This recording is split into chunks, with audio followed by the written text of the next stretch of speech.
Mga Lodi, don't skip ads po tayo. Maraming salamat sa patuloy ninyong pagsuporta. Paki-like and share naman dyan mga Lodi. At sa mga gustong mag-donate sa ating GCash or regular na load, mag-comment lang po tayo. Para patuloy tayong makapag-upload ng mga bagong kabanata. Marami pong salamat. Subaybayan natin ang kwento ng isang kabataang nangarap para sa kanyang mga mahal sa buhay. Mula sa pinakamahina tungo sa pinakamalakas. Alamin natin ang kwento ng kanyang buhay. Kabanata 1911 hanggang Kabanata 1920. Kabanata 1911. Hindi makagalaw ang katawan ni Hansen, at sa kabila ng katotohanang kontrolado pa rin niya ang kanyang mga pandama, hindi niya masasabi kung anong elemento ang berdeng liwanag.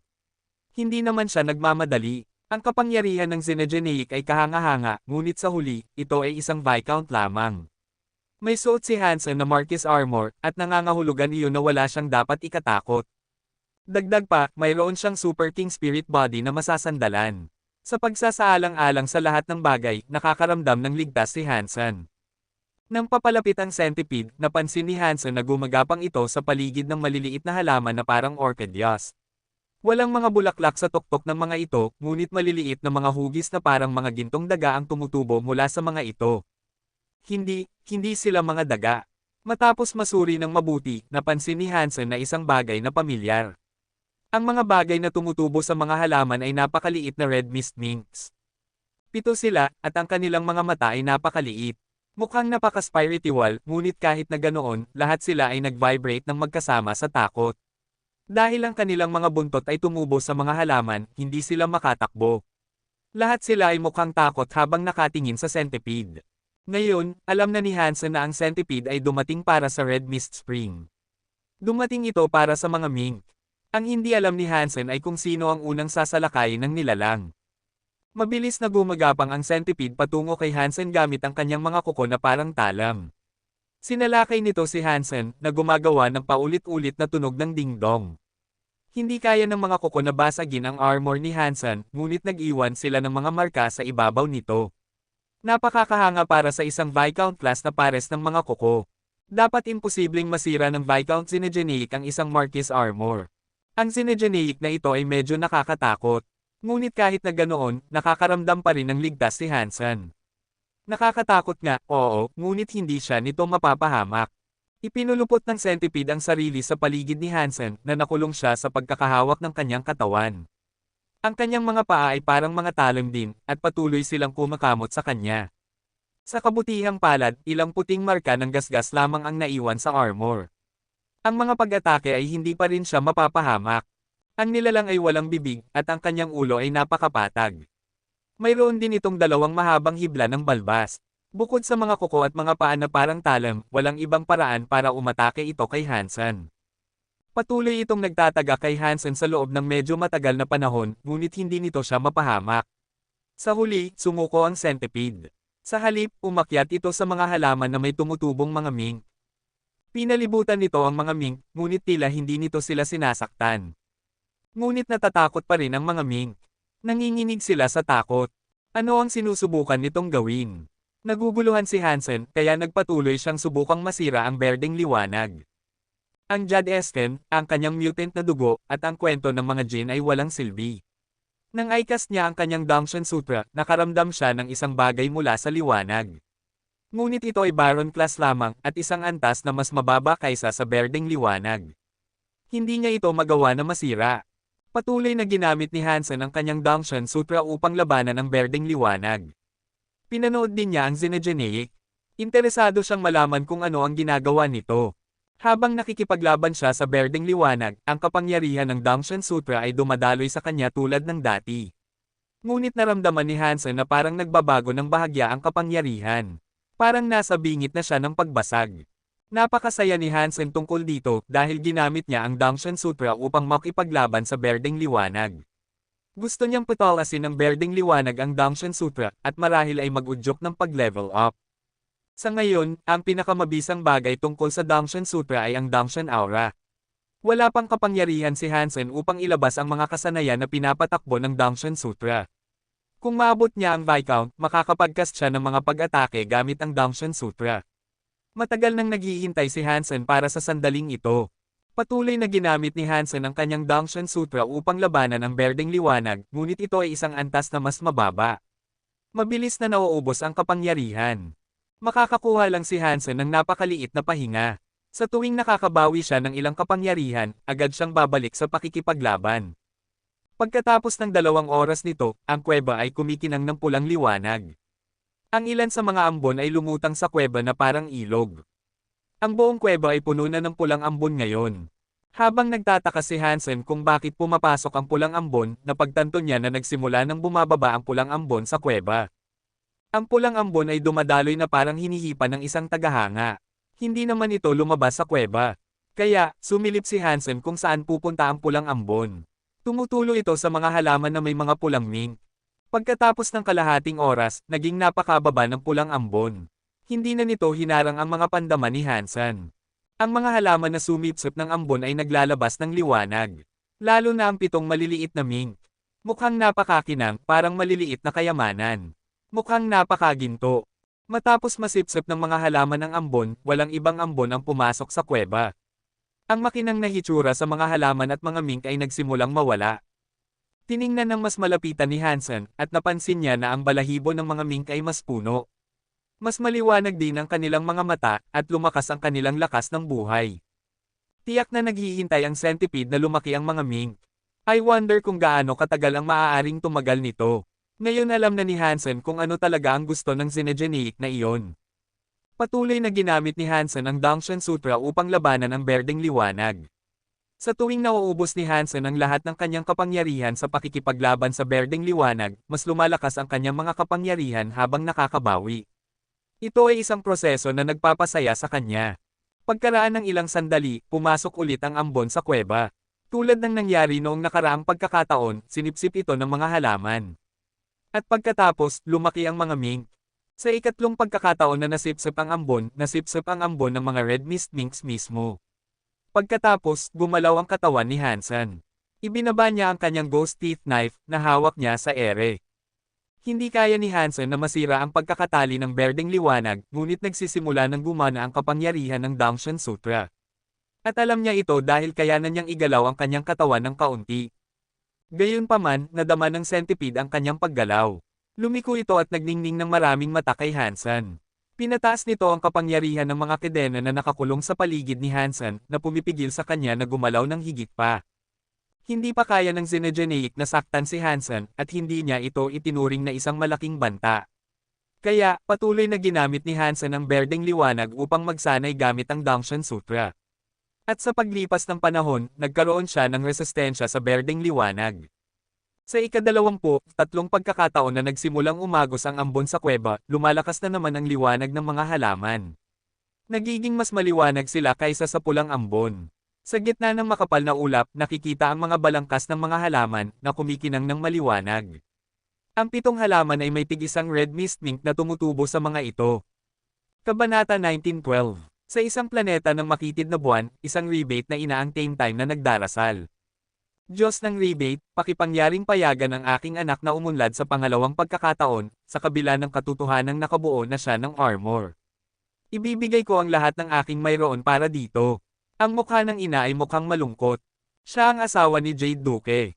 May anak siyang lalaki kay Jade Duque. Parehong natatangi ang kanilang mga gene, at ang kanilang anak ay dapat na naging isang noble. Ngunit nang makabuo ang kanyang anak ng Geno Armor ilang araw na ang nakalilipas, hindi siya umunlad sa pangalawang pagkakataon. Naging isang karaniwang tao siya. Kahit para sa isang duke, mahirap mangalap ng mga bagay upang magkaroon ng pangalawang pagkakataon na umunlad. Wala si Jade Duque ng mga kinakailangan. Kaya, nagdarasal ang ina ng anak sa Diyos, umaasa sa isang himala. Gusto nilang umunlad siya sa pangalawang pagkakataon upang hindi sila pagtawanan. Ang iyong katapatan ay nakaantig sa Diyos. Matutupad ko ang iyong mga kahilingan. Isang Diyos na may gintong damit ang lumitaw sa harap ng babae. Nakangiti ito ng kakaiba sa kanya. Ang balita na ang planet eclipse ay nagtataglay ng red mist spring ay kumalat, at ang mga ulat ay tunog na totoo. Ngunit walang pahintulot ni Knife Queen, walang sino man ang pinapayagang pumunta sa planet eclipse upang hanapin ang spring na iyon. Sa kabila nito, patuloy na nagtutulakan ang mga paksayo ng makitid na buwan. Pinagsama-sama ni Moonwheel King ang ilang mga hari para sa isang pagpupulong sa buong buwan. Naruroon din si Knife Queen. Knife, mayroon bang Red Mist Spring ang Planet Eclipse? Tanong ni Night River King. Mayroon din siyang anak na hindi umunlad sa pangalawang pagkakataon. Oo, sabi ni Knife Queen. Bakit hindi mo kami sinabihan ng mas maaga? Hindi natin hahayaang makuha ni Hansen ang kayamanan na iyon. Mukhang galit na galit si Night River King. Hindi lang si Night River King ang nakakaramdam ng ganoon. Naiinis din ang ibang mga hari. Ang kanilang mga anak at ang mga taong sumusunod sa kanila ay nangangailangan din ng spring. Ang mga hari ay narito upang kumitawan sa lahat ng nangangailangan nito. Malamig na tiningnan ni Yisha si Night River King at sinabi, si Hansen ay aking estudyante. At huwag kalimutan na ikaw ang nagbigay sa kanya ng Planet Eclipse bilang isang maliit na bagay.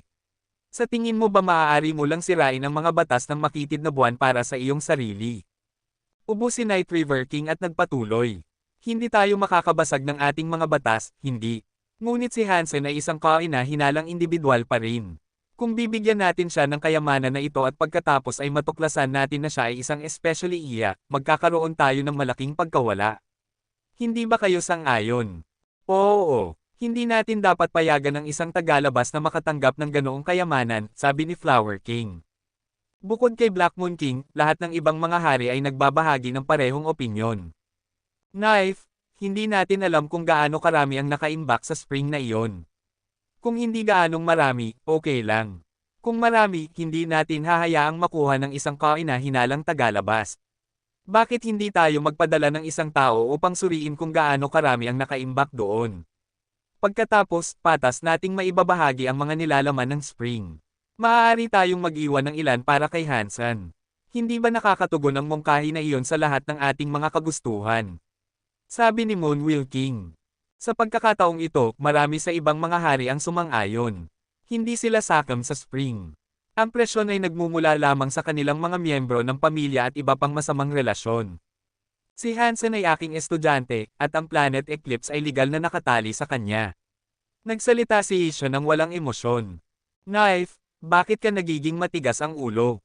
Isa lang siyang tagalabas, at kaina-hinala siya. Mukhang malungkot si Night River King. Sinabi niya, kung talagang ipagpipilitan mo ang paninindigan na ito, dadalhin natin ito sa isang botohan. Alam mo kung ano ang mangyayari pagkatapos noon. Tumingin si Isha sa kanilang lahat at sinabi, sige. Gusto ninyo ng husto ang Red Mist Spring. Maaari kayong magdala ng 10 miyembro. Walang sino man ang pinapayagang lumampas sa Viscount. Ang kanilang makukuha ay depende ng lubos sa kanila. Iyon ang aking huling salita sa bagay na ito. Sige, deal? Pumayag si Night River King, at ang ibang mga hari ay walang opinyon. Pagkatapos bumalik ni Night River King sa kanyang planeta, tinipon niya ang 10 pinakamahusay na Viscounts na kaya niyang mahanap. Inutusan niyang mangolekta sila ng Red Mist Spring hanggat kaya nila. Sword no? Maaari kang manatili, gusto kong makipag-usap sa iyo, sabi ni Night River King sa isang Viscount na may ulo ng ibon at katawan ng tao. Opo, kamahalan. Ang mga mata ng agila ni Sword No ay tumingin ng diretso sa kanya nang magsalita siya. Binigyan ni Night River King si Sword No ng isang kahon at sinabi, kailangan mo lang ng kalahating hakbang upang maging Earl. Ito ay isang spirit orb na naisave ko. Gamit ang orb na ito, dapat kang maging isang Earl. Dalhin mo ito sa Planet Eclipse at gawin mo ang iyong sarili na isang Earl doon. At syempre, subukang kumuha ng mas maraming tubig ng spring hanggat maaari. Opo, kamahalan. Hindi kita bibiguin. Tinanggap ni Sword No ang spirit orb at mukhang natuwa. Nagpasalamat siya kay Night River King. Gamit ang kanyang kasanayan, kailangan niya lang ng isang spirit orb upang maging isang Earl. Walang pagkakataon na mabaigo siya dito. Naisave nito sa kanya ang mga taon ng pagsasanay. Ipinadala ng lahat ng paksayon ang kanilang mga Viscounts sa Planet Eclipse. Isang malaking barko ng digmaan ang patungo ng diretso sa Mirror Lake. Ang makitid na buwan ay hindi pa rin ang aking makitid na buwan. Sa loob ng palasyo, pinanood ni Yisha ang monitor na may malungkot na tingin. Mukhang sobrang malamig siya. Si Hansen ang kanyang estudyante, at ang mga taong ito ay magnanakaw at maghahati-hati sa kanyang spring. Napakagalit niya. Ginawa niya ang lahat ng kanyang makakaya upang maiwasan ito, ngunit kung matigas ang ulo niyang pinilit silang magkaroon ng botohan, mas masahol pa ang magiging resulta. Walang sino man ang sasama sa kanya. Deified. Kailangan kong maging deified upang maging ganap na reyna ng rebate. Pumikit si Isha. Ang kapangyarihan sa loob niya ay nag-ingay na parang kulog kaya nitong lumunin ang mga kalangitan. Kahit na kasing lakas ni Isha, wala siyang magagawa ngayon. Gusto niya ng mas maraming kapangyarihan. Sa loob ng kuweba sa Red Mist Valley, ang pulang ambon ay nasipsop sa isang vortex. Pagkatapos, nawala ito. Pumasok ito sa mga halaman. Ang tatlong maliliit na mink ay parang mga kayamanan. Ang kanilang mga katawan ay kumikinang ng labis, mahirap silang tingnan ng direkta. Mabilis na lumipat ang centipede patungo sa mga halaman. Iniunat nito ang ulo, binuksan ang bibig, at sinubukang lunukan ang isa sa mga mink. Sinubukan ng kumikinang na mink na tumakbo ng may takot, ngunit ang buntot nito ay nakakabit sa halaman at hindi ito makatakbo. Kabanata 1913. Binuksan ng centipede ang bibig nito upang kainin ang maliit na mink. Bigla itong tumigil, at lumingon ito upang tumingin sa likuran nito. Tap! Tap! Tap! Ang katawan ni Hansen ay nag-jerking na parang isang masamang gawang robot habang dahan-dahan siyang lumalapit. Naglabas ng kakaibang sigaw ang centipede. At pagkatapos, ang mga mata sa likuran nito ay nagsimulang magpaputok ng higit pang berdeng liwanag. Ang katawan nito ay gumawa ng semicircle habang ginagawa nito. Tumama ang berdeng liwanag kay Hansen na parang spotlight. Ngunit gumalaw pa rin ang katawan ni Hansen. Hindi siya na-frozen sa lugar sa pagkakataong ito. Ilang segundo lang, naglalakad na siya ulit. Naglabas ng isa pang kakaibang sigaw ang centipede. Sumabog ang berdeng liwanag mula sa mga mata nito, na kumikinang ng malakas sa buong Hansen, ginagawa ang lahat upang pigilan siya. Sa kabila ng lahat ng berdeng liwanag na iyon, papalapit pa rin si Hansen sa centipede. Hindi siya na-stop sa lugar, at unti-unting tumataas ang kanyang bilis. Habang papalapit siya, naging maliwanag na ang berdeng liwanag ay hindi talaga tumatama sa kanya. Mayroong isang hindi nakikitang hadlang sa paligid niya na nagpapanatili ng berdeng liwanag na 3 pulgada ang layo mula sa kanya. Ang hadlang na iyon, at ang kaligtasan na ibinibigay nito, ay lumalawak. Para itong isang hindi nakikitang pader na humaharang sa berdeng liwanag at pulang ambon na maabot siya. Sumigaw ang centipede at patuloy na nagpaputok ng mga sinag ng berdeng liwanag. Tumama ang mga ito sa hadlang at agad na nawala. Walang silbi na ngayon. At kahit gaano karaming berdeng liwanag ang ipinaputok ng nilalang, walang makakapagbago sa daloy. Kalmadong pinanood ni Hansen ang centipede habang naglalakad siya. Lumaki ng lumaki ang hadlang hanggang sa nasa loob na ito ng centipede. Nadama ng centipede ang panganib na naroroon, kaya ipinulupot nito ang katawan nito sa isang mas mahigpit na depensibong bola. Ang berdeng, parang hiyas na mga mata ay kumikinang ng maliwanag. Sa loob ng hindi nakikitang hadlang, magagamit pa rin nito ang mga kapangyarihan nito, ngunit ang berdeng liwanag ay nabaluktot. Ang liwanag ay kumikislap ng random sa loob ng hadlang, ngunit wala sa kanila ang makakaabot kay Hansen. Itinaas ni Hansen ang ghost teeth knife at hinati sa dalawa ang Xenogeneic centipede. Viscount Xenogeneic Content, Evil Eye Dragon. Xenogeneic gene found. Naisip ni Hansen na medyo nakakahiya iyon. Hindi siya nakakuha ng beast soul na nagtataglay ng masamang kapangyarihan na iyon. Ngunit kahit na ganoon, ang pag-level up ng kanyang Dangshan Sutra sa pamamagitan ng labanang ito ay higit pa sa sapat. TZ. TZ. Sumigaw ang 7 red mist minks. Kumikinang sila. Ang kanilang mga buntot ay humiwalay sa mga halaman na nagpalaya sa kanila. Nang tumanda ang 7 mink at nahulog sa mga halaman, ang kanilang mga angkla ay nalalanta at nagkagiba-giba sa alikabok. Mukhang napakasindek ng mga nilalang. At malinaw na gusto nilang makatakas. Ginamit ni Hansen ang kanyang Dangshan Aura upang mapatay ang kanilang mga pandama. Sa ilalim ng kanyang nakasisilaw na kapangyarihan, ang 7 red mist minks ay tumakbo na parang mga manok na walang ulo, hindi alam kung saan ang daan palabas. Kakaiba, mukhang napakababa ng antas ng mga taong ito. Mukhang baron lang sila. Naisip ni Hansen na medyo kakaiba iyon. Pagkatapos na ipanganak sa isang napakahalagang lugar at sumipsip ng napakaraming pulang ambon, paano sila naging baron lamang? Itinaas ni Hansen ang kanyang kamay, at ang 7 mink ay lumipad sa harap ni Hansen. Hindi sila makatakas. Kinuha ni Hansen ang isa sa kanila upang suriin. Mayroon silang gintong buhok at mga katawan na kasing laki ng isang kamao. Ang kanilang mga mata ay malaki at sumasakop sa 30% ng kanilang mga mukha. Ang kanilang mga pisngi ay mga bilog na bola, at ang kanilang mga buntot ay hindi gaanong naiiba sa buntot ng isang ardilya. Malaki at malambot ang mga ito. Baron nga siya, kakaiba. Patuloy na pinipigilan ng mga pandama ng 7 mink gamit ang kanyang Dangshan Aura, lumapit si Hansen sa centipede. Binuksan niya ang katawan nito at kinuha ang mga esmeralda na mata. Ang mga masasamang mata ng masamang Xenogeneic ay medyo maganda. Ang laki lang nila ay kasing laki ng mga itlog ng kalapati, ngunit kumikinang ang mga ito ng berde na parang isa sa mga esmeralda ng kanyang lola.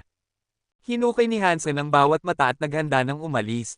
Kinakain ng 7 mink ang katawan ng centipede. Masyado silang maliit, at pagkatapos kumain ng kaunti, bilog at puno ang kanilang mga tiyan. Ang kanilang mga kuko ay halos hindi na mahawakan ang lupa. Pinapilipad ni Hansen ang mga ito patungo sa kanya, upang ilagay sa kanyang bag. Pagkatapos umalis sa kuweba, pinalawak ni Hansen ang epekto ng kanyang Dangshan aura. At habang naglalakad si Hansen sa ambon, hindi ito makapasok sa kanyang hadlang. 10 metro na ang lapad nito ngayon, at walang problema si Hansen sa mga napigil ang pandama. Malinaw niyang nakikita ang lahat ng bagay. Gamit ang kanyang Dangshan aura, madali nang maghanap si Hansen sa pulang ambon. Hinanap niya ang buong lugar, ngunit hindi niya makita ang spring. Mukhang mahahanap ko lang ito kapag sumabog ang spring, naisip ni Hansen sa sarili, habang patungo siya sa pasukan ng lambak. Gusto niyang makita kung may iba pang nakakainis na mga kaaway sa labas. Nang nasa labas na siya ng labasan ng lambak, nakita niya si Xi Jinping na napapalibutan ng mga Xenogeneics. Laban na laban siya sa kanila. Kapatid na Ching, ano ang ginagawa mo rito? Diretsyong lumabas si Hansen sa lambak at nagtanong sa kanya ng may pagkagulat. Ipinadala rito ng rebate ang maraming discounts, sinasabing nagkaroon na ng desisyon. Ang spring ay ibabahagi sa lahat. Sinuri ni Gu Qingcheng ang kanilang mga dokumento at nakumpirma ang kanilang pagiging lihaytimo. Dinala sila ni Wang Yuhang sa paligid ng mga bundok. Narito ako upang ipaalam sa iyo. Sinabi ni Xi Jinping ang lahat ng ito habang nakikipaglaban pa rin siya. Paano nila nalaman na may red mist spring dito? Kumunat ang noo ni Hansen. Tanging sina Xi Jinping, Yisha, at ang iba pa ang nakakaalam tungkol sa spring. Pinagkakatiwalaan niya si Xi Jinping at ang iba pa. Kung si Yisha, sa lahat ng tao, ang nagsabi sa kanya na dapat siya ang sumipsip sa spring, kung gayon tiyak na hindi niya ibinahagi ang impormasyon sa sinuman. Tigil na ang pakikipaglaban. Tingnan natin kung ano ang nangyayari. Umalis sina Hansen at Xi Jinping sa lugar. Ang mga sakam na Xenogeneics ay ayaw umalis sa lambak, kaya hindi sila hinabol. Binigyan ni Xi Jinping si Hansen ng isang dokumento. Matapos tingnan ito, sinabi ni Hansen, mula ito sa mga matatanda, kaya dapat itong lihaytimo. Alam ni Hansen na totoo iyon. Kung hindi, nang walang pahintulot ni Yisha, hindi sana dumating ang mga viscounts. Nasaan sila ngayon? Tanong ni Hansen. Sinisigawan nila siya tungkol sa pangangailangan na dalhin sa spring. Masyadong marami sila, at nag-aalala si Gu Qingcheng na baka salakayin nila ang base kung hindi matugunan ang kanilang mga kahilingan. Nag-aalala siya na masisira ang lugar, at maaaring masaktan ang mga babae at mga bata. Kaya, dinala sila ni Wang Yuhang paikot-ikot. Sinabi ni Xi Jinping, dapat ba nating hayaang alisin sila ni Wang Yuhang? Dalhin sila sa isang lugar na may malalakas na Xenogeneics, upang matiyak na hindi na sila babalik. Ito ay isang utos mula sa mga matatanda. Ito ay isang kautusan na nilagdaan ng 7 hari at ni Yisha mismo. Kung hindi ko sila dadalhin sa Red Mist Spring, magkakaproblema ako. Hindi ko masasabi kay Yisha na pinatay ko silang lahat. Tiningnan ni Hansen ang dokumento, ngumiti, at sinabi, kung gusto nilang pumunta, hayaan mo sila. Kabanata 1914. Ano bang problema mo? Saan mo kami dadalhin? Galit na tiningnan ng isa sa mga viscount si Wang Yuhang. Naambush sila ng maraming Xenogeneics sa daan, at wala pa silang nakikitang bakas ng Red Mist Spring. Ang maraming pinsala na natamo nila ay nagdudulot ng paghihirap. Maliban kay Wang Yuhang, syempre. Pinamumunuan niya sila, at napakabilis niyang makatakas sa kanyang mga kaaway. Sa tuwing nakakakita siya ng paggalaw sa unahan, nagtatago siya sa karamihan. Siya lang ang hindi nakaranas ng pinsala. Bata, babalaan kita. Huwag kang maglaro sa amin. Kahit na narito mismo si Hansen, hindi kanya maliligtas. Madali lang kitang patayin, galit na sigaw ng Taego Viscount kay Wang Yuhang na hinawakan siya sa kwelyo. Nagkamali ka. Bakit naman ako maglalaro? Alam mo kung gaano kapanganib ang lugar na ito, at napakaraming Xenogeneics. Wala rin tayong maraming tao sa base, kaya ang mga bundok ay hindi pa nalinas. Nagtataya ako ng malaking panganib na dinala ko kayo sa Red Mist Spring. Hindi rin nawala sa akin ang takot sa kamatayan. Pinili ko ang pinakamaligtas na ruta para sa ating lahat, at kahit na ganoon, napakarami talaga ng mga Xenogeneics. Binigyan sila ni Wang Yuhang ng tingin ng isang taong naagrabyado. Magpatuloy ka. Bumantong hininga ang Taego Viscount na hindi nasiyahan at itinulak si Wang Yuhang. Opo, at kailangan tayong mag-ingat dahil mapanganib ang lugar na ito. Ngumiti si Wang Yuhang at tumayo. Hindi siya galit at basta niyang ipinagpag ang alikabok at nagpatuloy sa paglalakad. Habang naglalakad sila, tumawid sila sa isang bundok kung saan biglang nagsimulang umatras si Wang Yuhang. Sumigaw din siya, lahat kayo. May isang grupo ng mga Xenogeneic sa unahan. Bago pa man makatugon ang sino man sa kanila, nakita nila ang isang grupo ng mga Xenogeneics na tumatawid sa distansya. Napakarami nila, parang dagat ng mga kaaway. Ang isa sa kanila ay may hawak na isang uri ng hadlang na nagmamarka sa kanya bilang isang Earl Xenogeneic. Mabilis na nagkagulo ang grupo habang ang grupo ng mga Viscounts ay nakikipaglaban sa mga Xenogeneics. Tumakbo si Wang Yuhang sa likuran nila na nagsasabi, sinusubukan mong maging masungit sa akin, ano? Ngayon mamamatay ka. Hindi masama, Tiyo. Biglang lumitaw si Hansen sa tabi ni Wang Yuhang at ngumiti. Ano ang ginagawa mo rito? Sinabi ko kay kapatid na Ching na maaari kang manatili at sumipsip sa spring habang hinahawakan ko ang mga taong ito. Mamaya, plano kong dalhin sila sa mga Marquis Xenogeneics. Ngumiti si Wang Yuhang. Huwag mo silang patayin. Kailangan nilang makarating sa spring. Kung hindi, hindi natin maipaliwanag ang mga dahilan kung bakit silang lahat ay namatay. Ngunit oo, bago sila pumunta, maaari nating gamitin sila upang patayin ang isang grupo ng mga Xenogeneics para sa atin. Ngumiti si Hansen. Sa pamamagitan ng pagpapapatay sa kanila ng mga Xenogeneics, hindi ba sila ang nakikinabang? Tanong ni Wang Yuhang. Siyempre hindi. Ito ang Planet Eclipse, at sa atin ang lahat ng ito. Maaari nilang patayin ang mga Xenogeneics, ngunit ang mga materyales na naiwan ay sa atin para kunin. Libreng paggawa, pare. Dapat nating samantalahin ito, sabi ni Hansen. Naunawaan ni Wang Yuhang at sinabi, sige, patuloy kong mamumuno sa kanila tulad ng dati. Ang mga tao doon ay Viscounts, at halos 100 sila. Ngunit may 3 hanggang 4 na daang Xenogeneics, at ang isa sa kanila ay isang Earl. Mahirap matukoy kung sino ang magwawagi. T** Nina. Ang lalaking ito ay napakalakas. Natrap nila ang Earl Xenogeneic, sabi ni Wang Yuhang, na nagulat. Ang mga tao dito ay ang pinakamahuhusay mula sa makitid na buwan. Napakatalino nila, ngunit hindi pa sumasabog ang Red Mist Spring. Mas maganda kung dadalhin mo sila sa ibang lugar ng kaunti, at marahil ay makakuha ng ilang higit pang mga Earls. Ngumiti si Hansen. Walang problema, kaya ko ang mga bagay-bagay. Pumalakpak si Wang Yuhang at tinapik ang kanyang dibdib. Suotin mo rin ito. Binigay ni Hansen kay Wang Yuhang ang Marquis Armor. Matapos maitaas ni Hansen ang kanyang Dangshan Sutra sa Viscount, hindi na niya talaga kailangan ang armor. Kailangan niya lang ang kanyang mga sapatos ng kuneho. Agad na sinuot ni Wang Yuhang ang armor. Masigasig na nakikipaglaban ang mga Viscounts, at kalahating oras silang nagtagal upang patayin ang kalahati lamang ng karamihan. Marami sa kanila ang pagkatapos ay nakatutok sa pagpatay sa Earl. Napakatalino ng Earl, ngunit magagamit lang nito ang pisikal na paraan upang makipaglaban, at hindi ito masyadong matalino. Napapalibutan ito ng mga piling Viscounts. Malakas ito, ngunit hindi nagtagal ay napatay ito. Nagtamo rin ng mga pinsala ang mga Viscounts, ngunit wala sa kanila ang napatay. Walang sino man ang nasaktan ng husto. Hansen, narito ka. Akala ko hindi ka susunod sa mga utos ng mga matatanda. Ilang Viscounts, nang makita si Hansen doon, ay lumapit sa kanya. Malamig na tumawa ang Taego Viscount. Rebate din ako, hindi ako susunod sa mga utos, walang emosyong sabi ni Hansen. Mabuti, kung gayon dalhin mo kami doon, sabi ng Taego Viscount. Pagkatapos ay ginaya siya ng ibang mga Viscounts. Siyempre, dadalhin ko kayo agad doon, ngunit bago iyon, sana ay ibalik mo sa amin ang pagmamay-ari namin. Ngumiti si Hansen. Ano ba ang pinagsasabi mo? Kailan ka ba nagbigay sa amin ng mga kinita namin?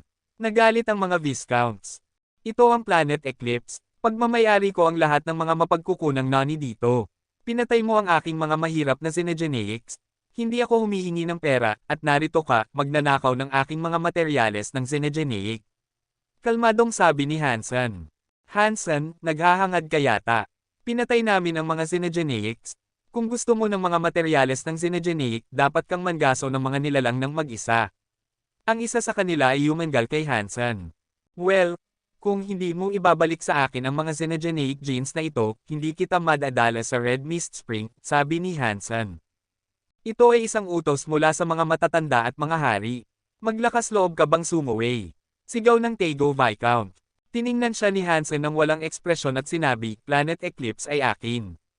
Iyon din ay isang kautusan na inilabas ng mga matatanda at mga hari. Maaari kayong sumuway sa mga batas na ito, ngunit hindi ako. Sigurado akong susuportahan ako ng mga hari at ng reyna sa bagay na ito. Nag-isip ang mga Viscounts. Matatag ang pangangatwiran ni Hansen. At kung hindi nila makuha ang spring, paano nila ipapaliwanag iyon sa kanilang mga matatanda pag-uwi nila? Sisubog na ang Red Mist Spring anumang sandali. Kung mas gugustuhin mong mag-aksaya ng oras dito kaysa pumunta ka agad doon, iyon ang iyong desisyon, sabi ni Hansen. Ikaw na hayop, isang Viscount ang nagtapon sa lupa ng mga materyales ng Xenogenic na kanyang nakolekta.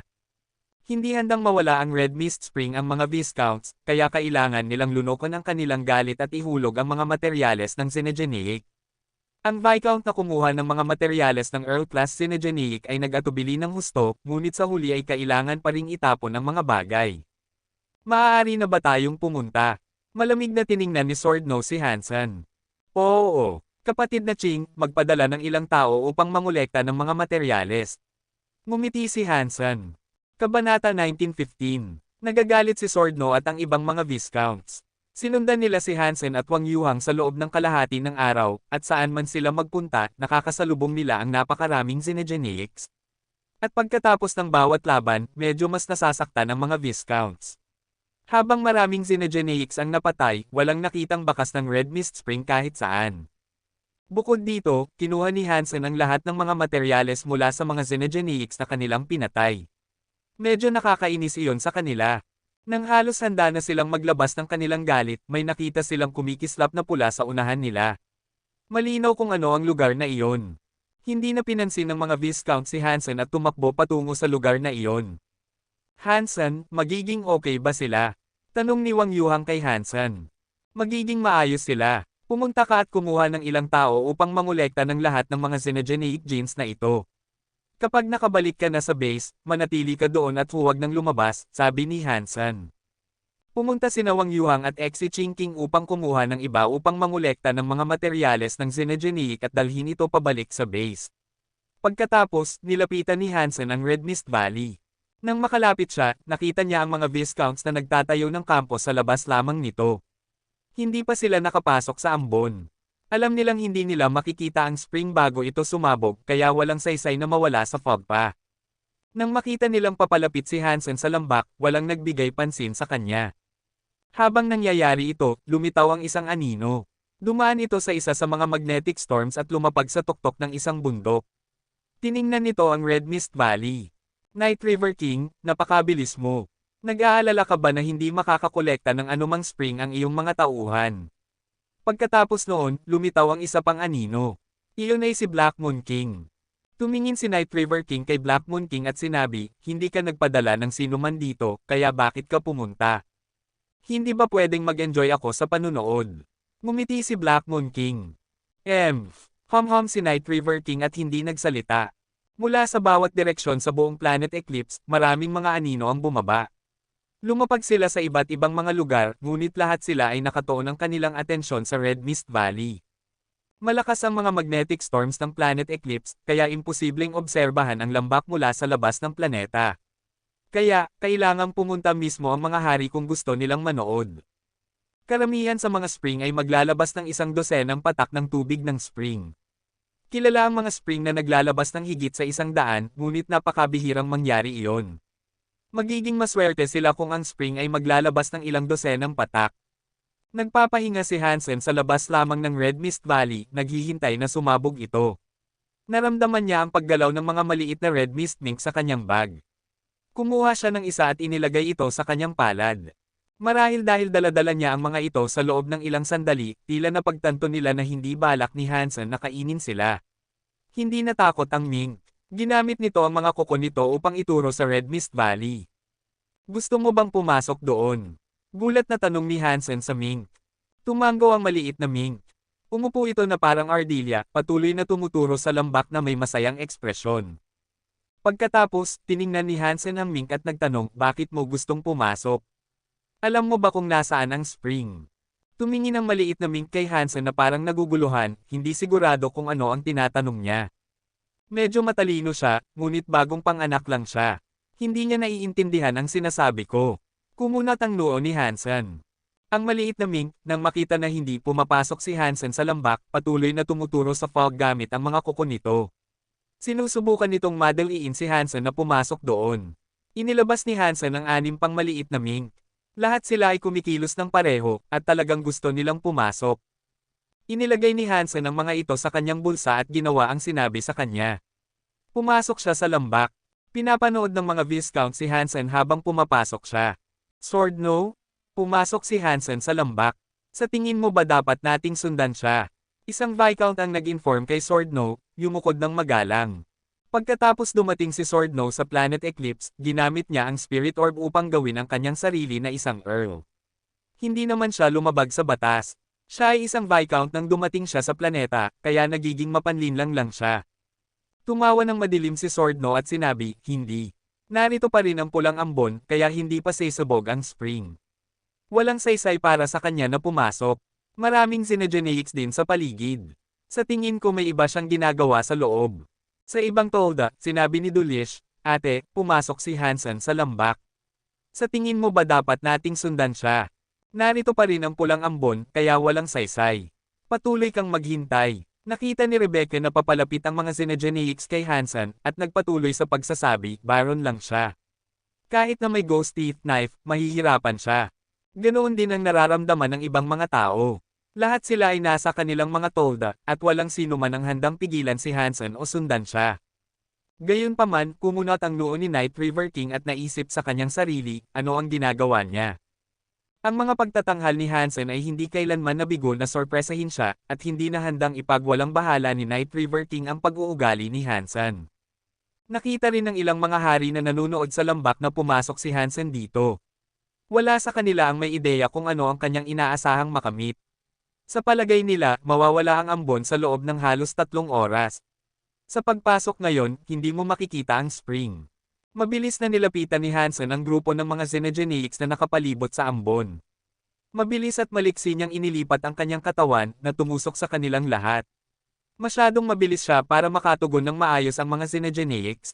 Tumapak pa nga si Hansen sa isang Xenogeneic. Sa loob ng ilang segundo, nasa loob na siya ng lambak. Bago pa man makagalaw ang mga Xenogeneics, nakalimutan kung mayroon siyang mga sapatos na iyon. Kumunat ang noo ni Rebecca. Ano ba ang mga sapatos na iyon? Paano nila kaya siyang mabigyan ng ganoong bilis? Nag-aalala ako na baka Marquis class ang mga ito o kung ano, gulat na tanong ni Dulce. Hindi lang si Dulce ang nakakaramdam ng ganoon. Ang mga Viscount sa labas ng lambak ay lahat ay nag-iisip tungkol sa pinagmula ng mga sapatos na iyon. Ngunit hindi pa nagpanik ang mga Viscounts. Maghihintay pa rin sila na mawala ang ambon. Pagkatapos makapasok si Hansen sa lambak, hinugot niya ang isang maliit na mink. Mabilis na tumakbo ang maliit na mink sa lambak. Imposible na alam ng maliit na taong ito kung saan mahahanap ang spring, naisip ni Hansen habang sinusundan niya ang mink sa lambak. Dahil kakaiba ang pulang ambon, ang mga hari na nanunood ay nakakita lamang ng malabong paggalaw sa loob ng ambon. Hindi nila makita kung ano ang ginagawa ni Hansen, kaya kumunat ang kanilang mga noo. Sinundan ni Hansen ang mink papasok sa lambak. Habang papalalim sila, mas nagiging masaya ang mga mink. Bumalik sila sa kuweba kung saan sila ipinanganak. Nasa loob ba ng kuwebang ito ang spring? Naguguluhan si Hansen dahil sa tingin niya ay hindi tama iyon. Hindi ganoon ang paglalarawan ni Hisha sa lugar. Kabanata 1916. Dahil wala ang mga halaman, tinakpan ng pulang ambon ang buong kuweba. Sa kabutihang palad, mayroon si Hansen ng kanyang Dangshan Aura upang tulungan siyang makita ng malinaw ang mga bagay. Pagkatapos nilang makapasok sa kuweba, bumalik ang mga mink sa lugar kung saan sila ipinanganak. Pagkatapos, nagsimula silang maghukay gamit ang kanilang maliliit na paa. Gusto nilang magburrow sa bato. Gayunpaman, bagong panganak lang ang mga maliit na mink, at Baron class lamang sila. Mahina pa rin sila, kaya nakakagawa lang sila ng maliliit na gasgas sa bato. Inutusan sila ni Hansen na lumipad pabalik sa kanyang bulsa. Pagkatapos, hinugot niya ang kanyang ghost teeth knife at inactivate ang kanyang Jad-esque light. Pagkatapos, nagsimula siyang maghukay sa lupa bilang kapalit nila. Lahat ng 7 mink ay naglabas ng kanilang mga ulo sa kanyang bulsa. Ang kanilang mga malambot na ulo ay nakahanay upang panoorin si Hansen na maghukay sa bato. Si Hansen, pagkatapos ng ilang sandali ng paghuhukay, ay nakagawa ng isang hukay na 2 metro ang lalim. Bigla, may narinig siyang tunog ng dong. Hindi niya alam kung ano ang natama ng kutsilyo, ngunit parang tumama ito sa metal. At saka, anumang bagay iyon ay hindi tunog na nasira. Sinuri ni Hansen ang ilalim ng hukay at nakakita ng isang bagay na kulay abo at puti. Hinukay ni Hansen ang mga bato sa paligid nito, at napagtanto niyang ito ay isang buto. 1 pulgada lamang ng buto ang nakikita, ngunit malinaw na mas malaki kaysa doon. Hindi niya alam kung kanino maaaring nagmula ang buto. Kaya, iniswing ni Hansen ang kanyang ghost teeth knife at nagpatuloy sa paghuhukay. Nang maghukay siya ng hindi isa kundi maraming buto, nagulat siya. Mukhang kompletong kalansay na may haba na higit sa 4 metro. Iyon ay ng isang nilalang na may 4 na paa. Mukhang kalansay ng isang red mist mink. Patay na ito, syempre. At narito ito, na ang mga buto na lang ang natitira. Hindi kayang basagin ng ghost teeth knife ang mga buto, at mahina lamang ang mga marka na naiwan sa mga ito. Masasabi mo na ang antas nito ay mataas bago ito mamatay. Sinuri ni Hansen ang mga buto ng matagal, ngunit wala siyang nakitang pinagmula ng mga xenogeneic genes. Nakakagulat ito. Kakaiba, may pumatay ba sa xenogeneic na ito at kinuha ang mga materyales ng xenogeneic nito? Naisip ni Hansen na mali iyon. Kung pinatay ito, bakit walang bakas ng pinsala sa mga buto? Hindi alam ni Hansen kung ano ang gagawin, kaya hinayaan niyang tumalon palabas ng kanyang bulsa ang 7 maliit na mink. Naisip ni Hansen na ang kanilang layunin dito ay upang suriin ang mga butong ito, ngunit nang makapasok sila sa hukay na hinukay ni Hansen, pumunta sila sa isang partikular na sulok at patuloy na naghukay. Hindi pasyente si Hansen, at wala siyang interes na maghintay na matapos nila ang gawain ng paghuhukay. Kaya, gamit ang ghost teeth knife, kinuha niya ang lugar na kanilang hinuhukay. Naghukay siya ng 2 talampakan ng bato bago siya makatagpo ng ibang bagay. Nagsimulang umakyat ang isang pulang ambon mula rito. Bago pa makita ni Hansen kung ano iyon, tumalon ang 7 maliit na mink sa loob. Lahat sila ay tumakbo sa pulang ambon at nawala. Tiningnan ni Hansen ng mas malapitan, at narito, napansin niya ang isang orb na kasing laki ng isang kahel. Mukhang napakaliwanag, na parang gawa sa kristal. Ngunit ang pulang ambon doon ay nagpapaisip kay Hansen na hindi ito totoo. At ngayon nawala na ang mga mink. Hinukay ni Hansen ang orb at tiningnan. Nagulat siya ulit. Sa loob ng orb, sa gitna ng ambon, mayroong isang pulang palasyo. Mukhang angkop na tirahan para sa isang Diyos. Sa ilang kadahilanan, pumasok ang 7 mink sa kristal na orb. Lumitaw sila sa harap ng pulang palasyo, at pagkatapos ay nagpatuloy sa pagsubok na maghukay papasok. Sinusubukan nilang maghukay sa palasyo. Wala namang siwang sa mga pader. Masyado silang mahina, at hindi nila mabuksan ang mga pintuan ng lugar. Tiningnan ni Hansen ang nameplate ng palasyo. May 3 salita dito, ngunit hindi mabasa ni Hansen ang mga ito. Hindi ito mula sa isang wika na pag-aari ng mga tao o ng mga crystallizers, at hindi rin ito mula sa isang wika na umiiral sa Geno Universe. Paano sila nakapasok doon? Nilalaro ni Hansen ang kristal na orb, sinusubukang i-activate ito. Wala sa kanyang ginawa ang gumana.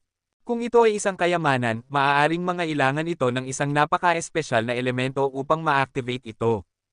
Kung ang 7 maliit na mink na iyon ay nakapasok sa orb, nangangahulugan iyon na ang kanilang kapangyarihan ay kapareho ng kapangyarihan ng orb. Maaari akong mag-cast ng mga kapangyarihan gamit ang aking Dunction Aura.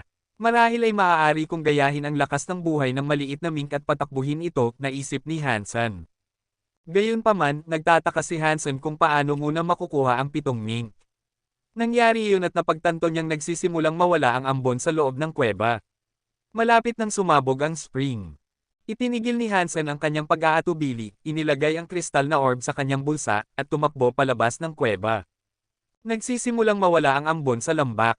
Mayroong sumisipsip sa lahat ng ito. Sinundan ni Hansen ang pagbaba ng daloy ng pulang ambon hanggang sa makarating siya sa isang lugar kung saan pumapasok ang pulang ambon sa lupa. May malaking butas doon ngayon, at ang pulang ambon ay bumababa sa loob nito. Mas payat ang ambon sa paligid niya, at nangyari iyon at narinig ni Hansen ang tunog ng pakikipaglaban.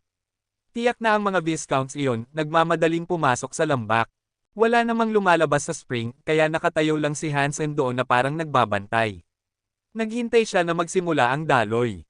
Hindi nagtagal, nakapasok si Swordnose sa lambak. Halos wala ng pulang ambon sa lambak, at nangyari iyon at nakita niya si Hansen. Malamig siyang tumawa, Hansen, walang saysay, kahit na nauna ka. Kailangan mo pa ring maghintay para sa spring. Maraming discounts ang papalapit sa likuran ni Swordno. Maraming Xenogeneics din ang papunta. Lahat sila ay nakikipaglaban ng husto. Hindi na nais ni Hansen na makipag-usap sa kanya, kaya umupo na lang siya upang maghintay. Nasa tabi ng mata ng spring si Swordno. Nakahanap siya ng isang magandang lugar, at nagsimula siyang patayin ang mga Xenogeneics sa paligid niya. Sa tuwing lalapit ang mga Xenogeneics sa loob ng 10 metro, mabilis niyang pinapatay ang mga ito. Pearl. Kumunat ang noo ni Hansen. Hindi ginamit ni Swordno ang Spirit Power, ngunit ang kanyang Sword Light Power ay mas mahusay kaysa sa isang Viscount. Sinuri ni Hansen ang mga dokumento at nabasa na ang mga Viscounts lamang ang maaaring makapunta. Bakit ka narito kung ikaw ay isang Earl? Sigaw ni Hansen kay Swordno. Hum-hum si Swordno at sinabi, Viscount ako nang dumating ako. Hindi ba ako pinapayagang mag-level up? Pagkatapos noon, tiningnan ni Swordno ang ibang mga Viscounts na ipinadala ng ibang mga hari. Pagkatapos, malamig siyang tumawa. Hindi lang ako ang naging Earl dito. Tumingin si Hansen sa paligid. Nakakita siya ng ilang mga Viscounts na mas malakas kaysa sa dapat na kaya ng mga Viscounts. Nakita rin niya ang anak na babae ni Moonwheel King na si Rebecca. Talagang nagsikap kayo para dito, malamig na sabi ni Hansen. Lumayo ka sa akin kung sakaling masaktan kita ng hindi sinasadya. Alam mo na bagong level up lang ako sa Earl, kaya hindi ko pa gaanong kontrolado ang aking bagong kapangyarihan, pananakot ni Swordno. Kabanata 1917. Tahimik na hinugot ni Hansen ang kanyang ghost teeth knife. Tumayo siya malapit sa spring at naghintay na sumabog ito. Kumunat ang noo ni Swordno, ngunit hindi niya sinalakay si Hansen. Alam niyang pinapanood siya ng mga hari. Kung lalabanan nila si Hansen ngayon, hindi magiging maawain si Isha. Huwag mong isipin na ang proteksyon ni Knife Queen ay nagbibigay sa iyo ng kakayahang gawin ang lahat ng gusto mo. Kapag sumabog ang spring, huwag mo akong pigilan. Lalabanan kita para dito, madilim na sabi ni Swordno. Patuloy na hindi pinansin ni Hansen ang sinabi nito, at itinoon lang niya ang kanyang atensyon sa mata ng spring. Nang makita ni Swordno na napakayabang ni Hansen, nagalit siya. Siya ay isang Earl, at si Hansen ay isang Baron lamang. Ikinagalit niya iyon. Gusto niyang magsalita, ngunit may lumapit sa mata ng spring. Iyon ay ang panganay na anak na babae ni Moonwheel King na si Rebecca. Ang tao na nasa likuran mismo ni Rebecca ay ang Viscount ng Tego. Naging Earl na rin siya ngayon. Naganap ang pagbabago matapos niyang makipaglaban sa mga Xenogeneics. Hindi nagtagal, 7 o 8 Earls ang dumating. Lahat sila ay naging Earls na rin. Hindi nila ginawang halata tulad ng ginawa ni Swordno sa pagiging Earl kaagad pagdating nila. Ngunit alam nila kung ano ang kanilang ginagawa, kaya walang nag-ingay upang sisihin ang isa't isa. Ang mga taong ipinadala ng mga hari ay ang mga Earls na kailangang kumuha ng tubig ng spring. Hindi dumating ang mga Viscounts. Pumunta sila sa isang landas sa pamamagitan ng mga bundok upang pigilan ang mga Xenogeneics na makapasok. Pinapatay nila ang lahat ng nang-ahas na subukan. Bigla, malapit sa mata ng spring, nawala ang pulang ambon na nagpapakita ng isang itim na tunnel. Ang laki lang nito ay kasing laki ng kamao ng isang tao, at mahirap matukoy kung gaano kalalim ang pagpasok nito. Matapos mawala ang ambon, isang pulang liwanag ang sumabog mula sa kuweba. Tumama ito ng diretso sa langit na parang pulang sinag. Ang sinag ay kasing kapal ng braso. Umakyat ito sa langit, ngunit hindi ito kumalat. Mukhang kakaiba. Alam ng mga Viscounts at Earls na sumasabog na ang Red Mist Spring. Mabilis na nagposisyon ang mga Earls upang magnakaw ng tubig. Umalis ka. Lumapit ang Tego Earl kay Hansen, hawak ang isang malaking kutsilyo.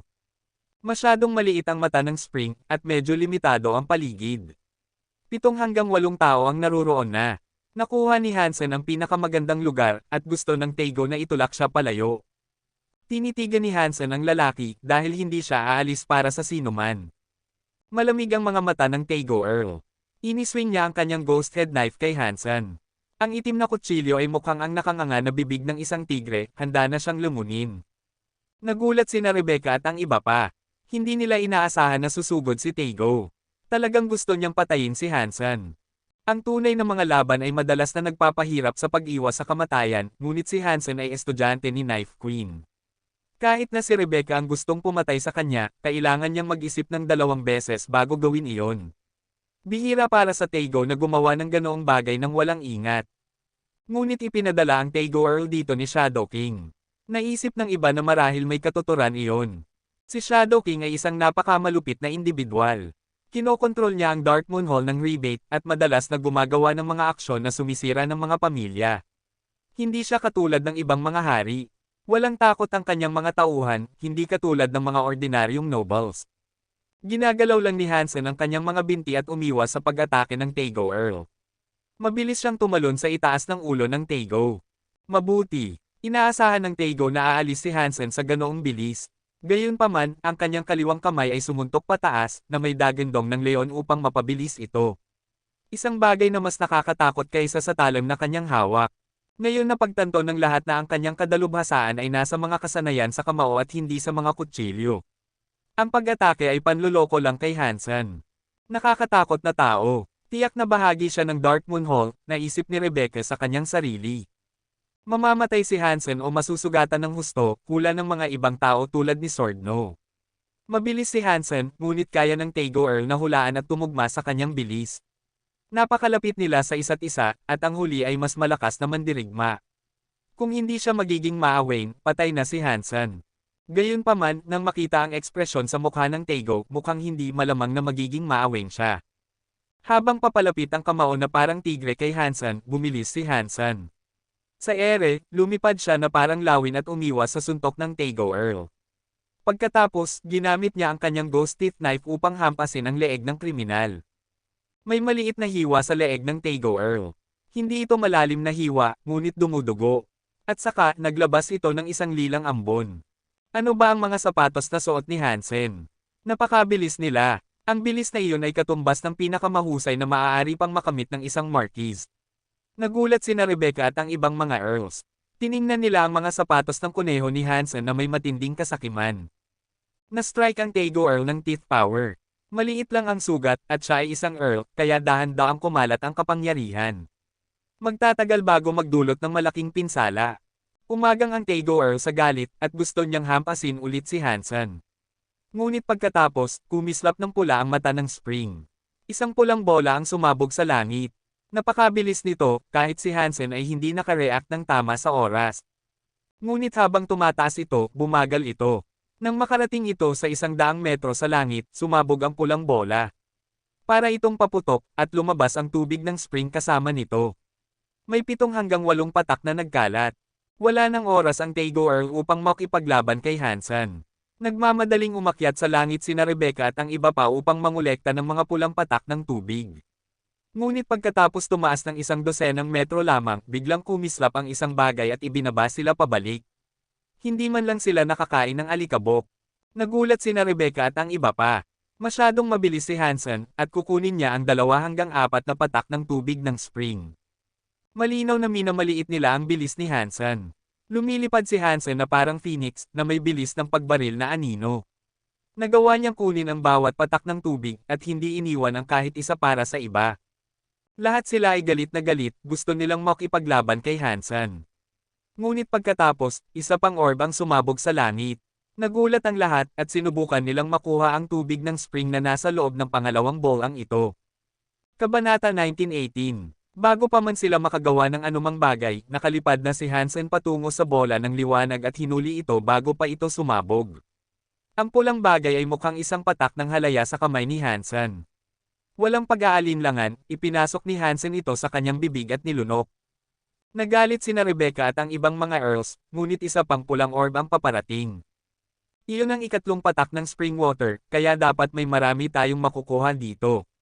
Gusto ni na Rebecca at ng ibang mga earls na makuha ang paparating na bola. Ngunit nangyari na naman ang parehong bagay, masyadong mabilis si Hansen. Bago pa man sumabog ang bola ng liwanag, nahuli na ito ni Hansen at nilamon. Ang pulang parang halaya na likido ay nag-alab ng kapangyarihan sa loob ng tiyan ni Hansen, at ang napakalakas na lakas ay parang punitin si Hansen. Kaya, mabilis na ginamit ni Hansen ang kanyang yin-yang change. Ginamit niya ang kapangyarihan na iyon sa enerhiya na magagamit niya, at pagkatapos ay hinayaan niyang masipsip ito ng The Story of Jinns. Mahirap ay transform ang enerhiya na iyon. Ang hindi kapani-paniwalang kapangyarihan ng spring water ay namamaga sa kanyang mga ugat, at dumadaloy ito sa buong katawan niya sa isang walang tigil na ikot. Sa tuwing nangyayari iyon, isang tiyak na halaga nito ay na-convert sa enerhiya na angkop para kay Hansen. Habang nangyayari ito, ang mga daluyan ng dugo ni Hansen ay nakaranas ng stress na parang paulit-ulit na paghiwa ng mga kutsilyo. Napakasakit. Nanatili lang na tahimik si Hansen habang tinitiis niya ang sakit ng palitan na ito. Tiningnan niya ang mata ng Spring at umaasa siyang makakita ng mas maraming spring water na lumalabas. Ang spring water ay napakabilis sa simula at ngayon ay lumalabas na ito sa bilis ng liwanag. Walang sino man ang makakareact nang lumitaw ang tubig. Ngunit sa tuwing nagsisimulang bumagal ang mga patak ng tubig, si Hansen pa rin ang unang nakakareact. Mas mabilis si Hansen kaysa sa mga Earls, at wala silang pag-asa na makipagkompetensya sa kanya. Pang! Isa pang pulang flash ang lumabas sa mata ng Spring. Isa pang pulang orb ng spring water ang sumabog sa langit. Sumigaw si Rebecca, "Kayo, pigilan ninyo si Hansen. Kukunin ko ang spring water, at pagkatapos ay hahatiin ko ito. Kung hindi, dahil sa bilis ni Hansen, hindi tayo makakakuha ng kahit ano." Hindi bobo ang mga napiling pumunta sa spring. Ang iba pang mga elite ay Earls, at iyon ang dahilan kung bakit sila napili ng mga hari. Pagkatapos marinig si Rebecca, agad na gumalaw ang mga Earls upang pigilan si Hansen na makakuha ng mas maraming tubig. Bigla, isang malaking kapangyarihan ang nagtungo kay Hansen. Tinawag ng mga Earls ang kanilang lakas, at kahit na hindi nila inaasahang patayin si Hansen ng diretso, sa tingin nila ay maaari nilang pigilan siya sa isang sandali. Samantala, tumakbo si Rebecca patungo sa pulang bola. Kung may ibang Earl ang nagboluntaryo na habulin ang pulang bola, maaaring hindi gaanong mapagkakatiwalaan ng iba, ngunit si Rebecca ang panganay na anak na babae ni Moonwheel King. Hindi niya sisirain ang kanyang pangako na ibahagi ang spring water dahil hindi lang ang kanyang reputasyon ang masasayang kundi pati na rin ang kanyang ama. Bigla, nag-iingay ang mga dragon. Nakakatakot na mga ilaw, usok, at anino ang humahabol kay Hansen. Nagbago na naman ang paggalaw ni Hansen, parang sumasayaw. Bumilis ang kanyang katawan at kumislap ng diretso sa mga pag-atake ng mga Earls. Habang dumadaan siya kay Rebecca, kinuha niya ang patak ng spring water na halos nasa kamay na ni Rebecca. Ang bilis niya ay parang isang duke. Nagulat at galit sina Rebecca at ang ibang mga Earls. Baron lang siya, at kahit na ganoon, mayroon siyang mga nakakatakot na sapatos na nagbibigay sa kanya ng ganoong hindi kapani-pani walang bilis. Laban dito, wala ng pag-asa ang mga Earls. Ikinagalit nila iyon. Mas masahol pa ang malaman na sa sandaling makuha ni Hansen ang isang patak ng tubig, nilulunok niya ito ng buo nang hindi nag-iiwan ng kahit isang piraso. Mas nakakalito pa ang katotohanan na nang lunukan ni Hansen ang spring water, dapat ay naapektuhan ang kanyang katawan ng napakalakas na kapangyarihan. Dapat ay sinisira nito ang kanyang loob at pinaparamdam sa kanya na parang namamatay siya. Ngunit nakalunok si Hansen ng napakarami nang hindi nagpapakita ng anumang reaksyon. Wala siyang ipinapakitang emosyon, kaya parang hindi siya nakakaranas ng anumang sakit. Ang mga ordinaryong tao, pagkatapos lunukan ng isang patak, ay maaaring maging baron. Ang isang baron na nakalunok ng isang dosina ay maaaring maging isang viscount. Nakalunok si Hansen ng 4 o 5 pulang orb. Ang bawat isa sa mga ito ay naglalaman ng 7 o 8 patak. Dapat ay nakainom na siya ng hindi bababa sa 30 patak, at gayunpaman, walang nagbago. Hindi nila alam kung ano ang nangyayari sa loob ng katawan ni Hansen. Sa lihim, talagang parang pinuputol siya. Ngunit nakaranas na si Hansen ng maraming sakit sa paglipas ng mga taon, at mas kaya niyang hawakan at itago ito kaysa sa karamihan ng mga tao. Iyon ang dahilan kung bakit kaya niyang linisin ang spring water at makipaglaban pa rin kay Rebecca. Hindi ito nakita ni na Rebecca at ng iba pa, ngunit nakita ito ng mga hari. May magaling na mata si Knife Queen. Kaya niyang tiisin ang napakaraming sakit, at gayunpaman, napakakalma niya. Wala siyang nagawang kahit isang pagkakamali. Sa tingin ko hindi ako gaganap ng ganoon kagaling noong bata pa ako, sabi ni Black Moon King na may paghanga. Sa kabilang banda, mukhang masama si Night River King. Sabi niya, ano? May 4 o 5 pulang orb na ng Red Mist. Dapat ay nakakuha na siya ng halos 30 patak nang hindi nag-level up. Sa talinong iyon, talaga bang naniniwala kang kaya niyang maging isang hari? Sino ang nakakaalam? Mahirap sabihin. Ngumiti si Black Moon King. Pinapanood din nina Flower King at Moonwheel King ang mga pangyayari sa lambak. Kumunat ang noo ni Flower King. Marami ang inaalok ng Red Mist Spring na ito. Maaaring sumabog pa ito ng ilang beses. Masyadong kakaiba ang mga sapatos ni Hansen. Binibigyan siya ng bilis ng isang duke. Hindi nakakakuha ng anumang spring water sina Rebecca at ang iba pa. Ngumiti si Moonwheel King at sinabi, marahil hindi. Nagulat na tiningnan ni Flower King si Moonwheel King. Hindi na nagpaliwanag si Moonwheel King, ngunit nahulaan ni Flower King kung ano ang kanyang ipinahihiwatig. Pang! Isa pang pulang orb ang lumabas sa spring water. Pinaputok ni Hansen ang kanyang kapangyarihan upang makalapit dito. Sabay-sabay na nag-ingay ang 7 o 8 earls at inilabas ang kanilang mga kapangyarihan, ngunit hindi pa rin nila mapantayan ang bilis ni Hansen. Diretso siyang lumipat sa harap ng orb. Komplikado ang ekspresyon ni Rebecca. May hawak siyang spell card na hugis pagong. Kumikinang ang liwanag mula sa mga simbolo sa card. Mukhang ayaw niyang gamitin ito, ngunit kinagat niya ang kanyang ngipin at inihagis ito kay Hansen. Tumawid ito sa hangin at tumama kay Hansen. Hindi nakaiwas si Hansen, at kumapit ang spell card sa kanyang katawan. Nang tumama ang spell card ng pagong kay Hansen, naramdaman niyang bumigat ang kanyang katawan. Nagsimulang bumagal siya, at ang grabidad ay napakabigat sa kanyang katawan na halos mahulog siya mula sa langit.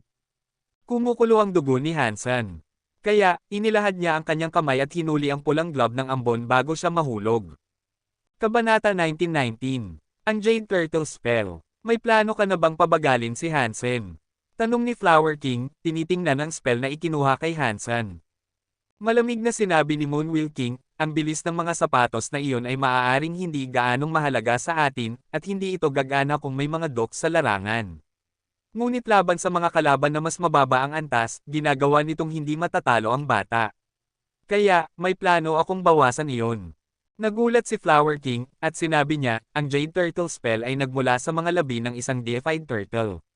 Mayroon lamang 1,365 sa mga ito na umiiral. Maaari lamang itong gamitin ng isang beses upang sugpuin ang mga nilalang at pabagalin ang mga ito. Kahit na ang mga hari ay hindi makatiis sa kanila. Pagkatapos ng lahat ng mga taon na ito, ilang lang ang natitira. Sayang na gamitin ang isa sa isang baron. Mukhang pagod si Moonwheel King, at sinabi niya, iyon ang dahilan kung bakit hindi ginamit ni Rebecca ito noong una. Hindi niya inaasahan na ang spring na ito ay makakapagbigay ng napakarami. Ngunit dahil ang spring ay napakasagana, at ang mga sapatos ay naging masyadong mahirap na hamon, wala siyang magawa kundi gamitin ang spell. Maganda ang kanyang desisyon. Mula sa pagganap ng spring sa ngayon, hula ko na saysubog pa ito ng 3 o 4 na beses.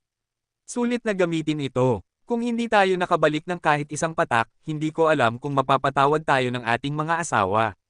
Parehong nagkatinginan sina Flower King at Moonwheel King. Malapit na ang katawan ni Hansen sa mata ng spring. Parang gawa sa tingga ang kanyang mga binti. Ginamit niya ang lahat ng kapangyarihan na kaya niyang gamitin upang patakbuhin ang kanyang mga sapatos ng kuneho, ngunit siya ay mabagal pa rin tulad ng kung hindi niya suot ang mga sapatos. Gusto ni Hansen na tanggalin ang spell card, ngunit mahigpit itong nakadikit sa kanya. Parang nakamagnetize ito sa kanya at hindi niya ito matanggal. Bukod sa kanyang nabawasan na bilis, ang kanyang mga kakayahan sa pagtalon at paglipad ay limitado. Ngunit bukod sa mga iyon, magagamit pa rin ni Hansen ang kanyang kapangyarihan. Nang makita na tinamaan si Hansen ng spell ng pagong at nahulog sa tabi ng mata ng spring, natuwa sina Swordno at ang iba pa.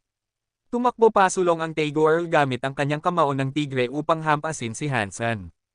Nang magamit ni Hansen ang kanyang mga sapatos ng kuneho ng buong buo, hindi siya natakot sa pag-atake.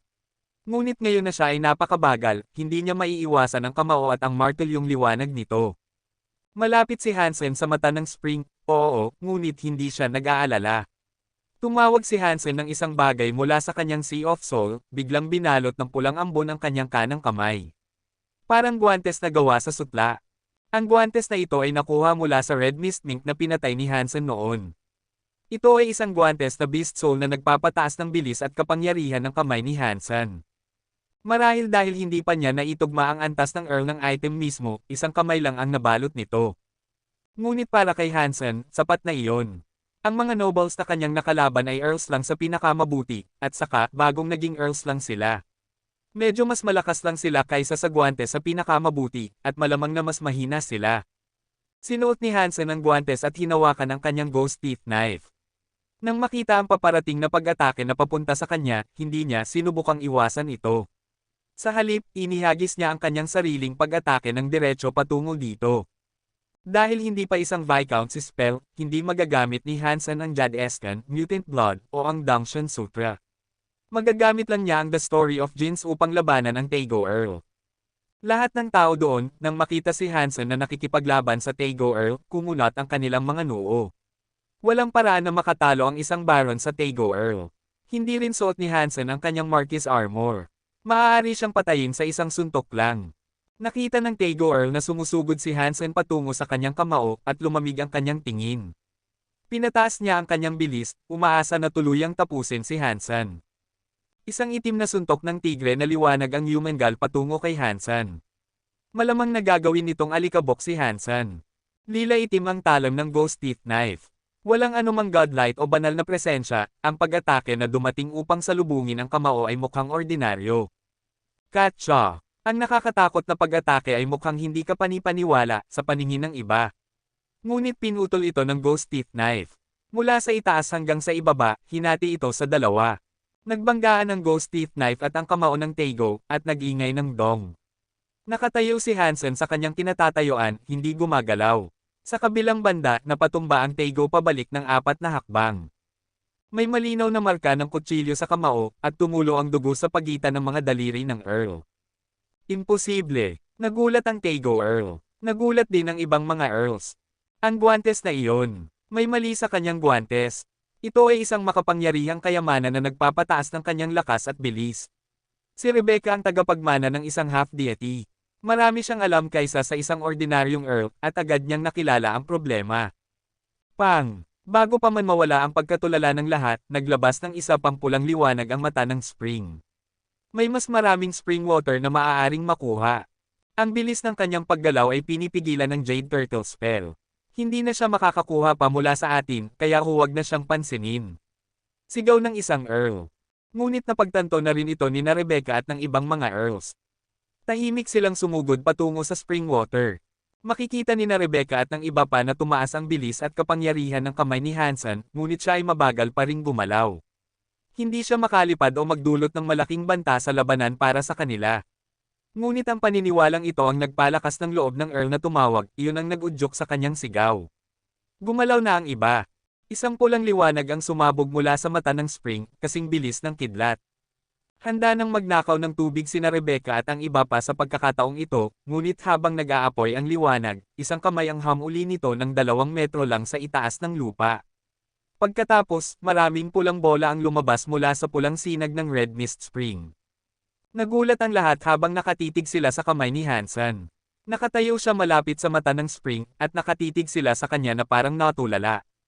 Random ang spring water. Nang tumaas ang isang patak mula sa spring, sa simula ay gumagalaw ito sa bilis ng liwanag. Kahit na ang isang Marquis ay hindi makakahuli ng isa sa mga patak na iyon sa sandaling ito ay lumitaw. Ngunit nagawa ni Hansen na makuha ito gamit ang kanyang mga kamay. Nakakagulat iyon. Coincidence. Nag-alinlangan si Rebecca, hindi makapaniwala sa kanyang nakikita. Hindi ito isang coincidence, sabi ni Night River King, habang ang kanyang mga mata ay nakatitig kay Hansen. Napagtanto rin ito ni na Moonwheel King at ng iba pa. Hindi ito aksidente, at nagulat silang lahat. Hindi natin siya hahayaang manatili malapit sa Red Mist Spring. Galit na si Swordno ngayon. Sumugod siya kay Hansen. Lumapit ang Taego kay Hansen mula sa kabilang panig. Kabanata 1920. Ang swordlight ni Swordno ay naging isang bituin sa langit. Bumaba ito na parang ulan ng mga meteor, binabad ang buong katawan ni Hansen sa starry swordlight. Mula sa kabilang panig, ang Taego Earl ay parang tigre. Ang kanyang suntok ay tumalon pasulong na parang isang hayop na si Hansen ang biktima nito. Nasa ilalim ng apoy si Hansen mula sa magkabilang panig. Hindi siya makaspeed up, at hindi rin niya maasahan na maiiwasan. Ayaw din niyang umalis sa mata ng Spring. Dahil sa kanyang kawalan ng kakayahang gumalaw, kailangan niyang pigilan ng tubig ng Spring sa sandaling lumitaw ito. Kung ang mga patak ay nakadaan sa kanya, wala siyang pagkakataong makuha ang mga ito. Ngunit may posibilidad na mapanganib ang pulang sinag, kaya hindi siya makakatayo ng diretso sa itaas ng spout. Kahit na kaya niya, alam niyang hindi siya hahayaan ni na Swordno at ng iba pa na manatili doon. Hindi nakipaglaban sina Rebecca at ang ibang mga Earls kasama sina Swordno at Taego Earl. Naniniwala silang ang kapangyarihan ni Hansen ay maaaring katumbas ng isang Earl, ngunit tiyak na hindi ang kanyang kasanayan. Bukod dito, ang kanyang paggalaw ay limitado hanggang sa siya ay mas mabagal kaysa sa isang Baron. Maswerte na siya kung hindi siya papatayin ng 2 Earls na iyon. Ngunit hindi nasaraan ng loob si Hansen sa mga posibilidad na iyon. Ipinasok niya ang spring water sa kanyang bibig, habang ang kanyang kabilang kamay ay may hawak na ghost teeth knife. Pinaikot niya ito sa isang bilog. Tumama ang starry sword light ni Swordnose sa umiikot na kutsilyo at nawala sa naglalabong bilog. Sa kabilang panig, bumabagsak ang kamao ng Tego Earl patungo kay Hansen. Ginagalaw ni Hansen ang kanyang kamay at hinaila ang bilog ng kutsilyo ng mas malapit. Lumabas ang starry sword light mula sa bilog ng kutsilyo, handa nang hampasin ang kamao. Boom! Nagkagiba-giba ang sword light at fist light na lumikha ng isang malaking shockwave. Natamba sina Swordno at Tego pabalik. Si Hansen, sa kabilang banda, ay hindi nasaktan. Nanatili siyang nakatayo sa eksaktong lugar kung nasaan siya. Lahat ay natulala. Walang sino man ang inaasahan ang resulta na ito. Walang bibig, puting ngipin. Iyon ang pinakamahirap na teknik ng teeth knife.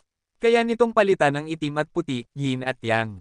Kahit na ang ilang mga docs na nagsanay ng teeth knife ay hindi maglakas loob na ipagsapalaran ang paggamit nito. Walang sino man ang naglakas loob na gamitin ito dahil hindi garantisado ang tagumpay. Ngunit ginamit lang ito ni Hansen, at nagtagumpay siya. Hindi makapaniwalang tiningnan ni Rebecca ang eksena. Hindi lang si Rebecca ang nag-iisip ng ganoon. Parehong nagulat sina Flower King at Moonwheel King. Hindi mahirap sanayin ang walang bibig, puting ngipin, ngunit napakahirap gamitin sa labanan. Kailangan ng gumagamit na magkaroon ng tunay na pag-unawa sa kanilang sariling kapangyarihan at sa kapangyarihan ng kanilang kaaway. Kailangan din nilang maraming malaman. Kung hindi, masasaktan lang nila ang kanilang sarili. Sa lahat ng rebate, ang tanging nakakapaggamit ng kakayahang ito sa labanan ay si Knife Queen. Ilang docs na nagsanay ng teeth knife ang nagtangka noon, ngunit lahat sila ay nabigo. At dahil ang isang pagkakamali sa labanan ay maaaring magresulta sa kamatayan, ilang lang ang gustong subukan ito. Sa gitna ng pagkagulat ng lahat, kumislap ng isa pang pulang liwanag ang mata ng Spring. Isa pang orb ng spring water ang sumabog. Inilahad ni Hansen ang kanyang kamay at hinuli ang patak. Napakasaya na makita siyang gawin ito, parang nanunood ng isang taong nakakahuli ng langaw gamit ang mga chopstick. Kailangan kong alisin siya sa mata ng Spring. Naging liwanag si Rebecca, at sumugod siya kay Hansen. Tumakbo rin sina Swordno at Tego Earl patungo kay Hansen. Gusto nilang alisin siya sa Spring, patayin nila siya kung kailangan. Patuloy na nakikipaglaban sina Dolish at ang ibang mga Viscount sa mga Xenogeneics. Medyo mahina pa rin si Dolish, at hindi pinayagan ni Moonwheel King na maging Earl siya doon. Kaya, hindi siya pumunta sa mata ng Red Mist Spring. Gayunpaman, nakikita pa rin niya ang nangyayaring sitwasyon doon. Kinuha ni Hansen ang lahat ng spring water ng mag-isa, at nagawa niyang gawin iyon habang tinatalo ang Tego Earl at Swordno. Walang duda, nagulat siya. Ngunit nang magpas siya si Rebecca na sumali sa dalawa na umaatake kay Hansen, ang nangyari pagkatapos ay nagpapaisip kay Dolish na nananaginip siya. Ang Purple Black Ghost Teeth Knife ay gumagalaw sa parehong paraan tulad ni Hansen. Mahirap hulaan. Nakikipaglaban siya sa mga Earls, at sa kabila ng pagtulong ni Rebecca, hindi pa rin nila siya maialis sa mata ng Spring. Ang pinakakatakot sa lahat ng ito ay nang nakikipaglaban sina Hansen at Rebecca, hindi nakatingin si Hansen sa mata ng Spring. Ngunit kapag lumipad ang isang pulang orb, mabilis na sasandal si Hansen at kukunin ito. Mas mabilis siya kaysa sa kidlat, at sa isang kisap mata, ilalagay na niya ito sa kanyang bibig. Hindi lang si Dolish ang nagulat dito. Nagulat din si Rebecca, ang ibang mga Earls, at lahat ng mga hari na nagmamasid sa mga pangyayari. Ang teeth knife ni Hansen ay parang isang nagngangalit na hayop. Napakaseryoso ng kanyang mga kasanayan, at parang isang kampyon siya. Tumutulong ng husto ang teeth knife skill kay Hansen ngayon. Napalibutan siya, ngunit kahit na ganoon, hindi siya nagkamali kahit isang beses. Hindi rin siya nagmamadali o natatakot, at perpekto ang kanyang pagganap. Sa kabila ng kahirapan sa pagganap ng walang bibig, puting ngipin sa labanan, ginamit ito ni Hansen ng 20 beses ng walang pagkabigo. Ngayon alam na nila na si Hansen ay talagang parang Knife Queen. Magagamit niya ang kakayahan sa labanan, sa isang antas na lumampas sa pagkakataong maging isang maswerteng pagkakataon. Boom! Habang pinapanood ng mga tagamasid ang labanan, tila nagsama si Hansen at ang kanyang kutsilyo. Si Hansen ay si Hansen, at ang Ghost Teeth Knife ay Ghost Teeth Knife, ngunit ngayon ay pinagsama na sila. Iisa na sila, parang isang masamang hayop na nakangisi. Nakakatakot ito sa mga tao. Teeth Knife Knife Mind. Biglang sumigaw si Night River King. Oo, ito ay isang Teeth Knife Knife Mind, ang pinakadalisay na halimbawa ng isa, talaga. At nagmumula ito sa isang baron. Hindi makapagsalita sina Moonwilking at ang iba pa. Kahit na may mga taon ng karanasan, wala silang ideya kung paano nagsanay si Hansen ng Teeth Knife Mine sa loob ng napakaliit na oras. Ngunit ito ang teeth knife ng rebate. Isang bagay na hindi masasanay ng karamihan sa rebate. Si Hansen ay isang tagalabas lamang at natutunan niya ang lahat ng ito sa loob ng isang buwan. Hindi sana paniniwalaan ni na Moonwilking at ng iba pa kung hindi nila mismo nakita ito. Henyo ba siya sa kasanayan sa kutsilyo? Tiningnan siya ng mga hari na may komplikadong ekspresyon.